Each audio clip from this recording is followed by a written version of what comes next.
প্রধানমন্ত্রী Awas Yojana apply online. নমস্কার বন্ধুরা, আজকের ভিডিওতে আপনাদের সঙ্গে আলোচনা করব কিভাবে প্রধানমন্ত্রী আবাস যোজনার জন্য আবেদন করবেন অনলাইনে এবং প্রধানমন্ত্রী আবাস যোজনার জন্য প্রয়োজনীয় কী নথি লাগবে, কারা কারা এই আবাস যোজনার জন্য যোগ্য, সবটা এই ভিডিওর মাধ্যমে আলোচনা করব। ভারত সরকার দ্বারা প্রধানমন্ত্রী আবাস যোজনা শুরু করা হয়েছে, যা একটি সরকারি হোম লোন যোজনা। এই যোজনা জুন 2015-তে শুরু করা হয়েছিল। প্রধানমন্ত্রী আবাস যোজনার মাধ্যমে দেশের সকল গরিব নাগরিকদের কম দামে বাড়ি প্রদান করা হয়। এই যোজনার অধীনে অর্থনৈতিকভাবে দুর্বল এবং মধ্যম আয় শ্রেণীর পরিবারদের বাড়ি তৈরি বা কেনার জন্য সাবসিডি প্রদান করা হয়। যদি আপনিও প্রধানমন্ত্রী আবাস যোজনার অধীনে নিজের বাড়ি তৈরি করতে চান, তাহলে আপনাকে প্রধানমন্ত্রী আবাস যোজনার সম্পর্কে সম্পূর্ণ তথ্য থাকা কিন্তু প্রয়োজন আছে। প্রধানমন্ত্রী আবাস যোজনার জন্য আবেদন কিভাবে করবেন?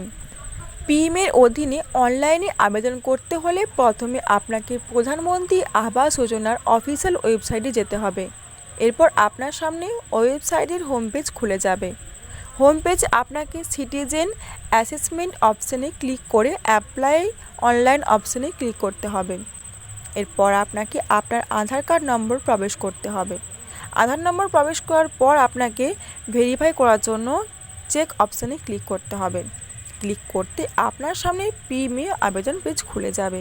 আপনাকে এই পেজে আপনার ব্যক্তিগত বিবরণ, আয় বিবরণ, ব্যাংক অ্যাকাউন্টের বিবরণ এবং অন্যান্য প্রয়োজনীয় নথি তথ্য সহ সকল প্রয়োজনীয় বিবরণ দিতে হবে। সব তথ্য দেওয়ার পরে আপনাকে আই এম অ্যাওয়ার চেক বক্সে টিক করতে হবে। এরপর আপনাকে দেওয়া ক্যাপচা কোড প্রবেশ করে সেভ অপশানে ক্লিক করতে হবে। ক্লিক করতে আপনি একটি ইউনিক অ্যাপ্লিকেশন সংখ্যা পাবেন।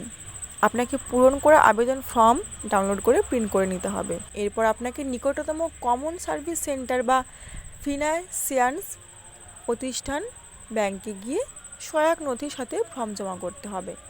এইভাবে আপনি প্রধানমন্ত্রী আবাস যোজনার অধীনে হোম লোনে সাবসিডি সুবিধা পাওয়ার জন্য অনলাইনে আবেদন করতে পারবেন। এবার জানবো প্রয়োজনীয় নথি কী লাগবে। আধার কার্ড, বাসস্থান প্রমাণপত্র, আয় প্রমাণপত্র, বয়সের প্রমাণপত্র, মোবাইল নাম্বার, ব্যাংকের পাসবুকের। প্রধানমন্ত্রী আবাস যোজনার জন্য কে যোগ্য? প্রধানমন্ত্রী আবাস যোজনার জন্য দেশের সেই সকল নাগরিক যোগ্য যাদের কাছে থাকার জন্য পাকা বাড়ি নেই। এবার জানবো যে পিএমএ আবেদন স্ট্যাটাস কিভাবে দেখবেন। প্রথমে আপনাকে পিএমএর অফিসিয়াল ওয়েবসাইটে যেতে হবে। এরপর আপনার সামনে ওয়েবসাইটের হোম পেজ খুলে যাবে। হোম পেজে আপনাকে সিটিজেন অ্যাসেসমেন্ট অপশানে ক্লিক করতে হবে। এরপর আপনাকে ট্র্যাক ইওর অ্যাসেসমেন্ট অপশানে ক্লিক করতে হবে। এখন আপনার সামনে একটি নতুন পেজ খুলবে, যেখানে আপনি আপনার আবেদন স্ট্যাটাস দুইভাবে দেখতে পারবেন। আপনার নাম, পিতার নাম এবং মোবাইল নম্বর এন্টার করে। দ্বিতীয় বিকল্প আপনার অ্যাসেসমেন্ট আইডি এবং মোবাইল নম্বর দিয়ে। আপনাকে এই দুটি বিকল্পের মধ্যে একটি বিকল্প নির্বাচন করতে হবে। এরপর আপনাকে সাবমিট অপশানে ক্লিক করতে হবে। ক্লিক করতে আপনার সামনে আপনার আবেদন স্ট্যাটাস প্রদর্শিত হবে।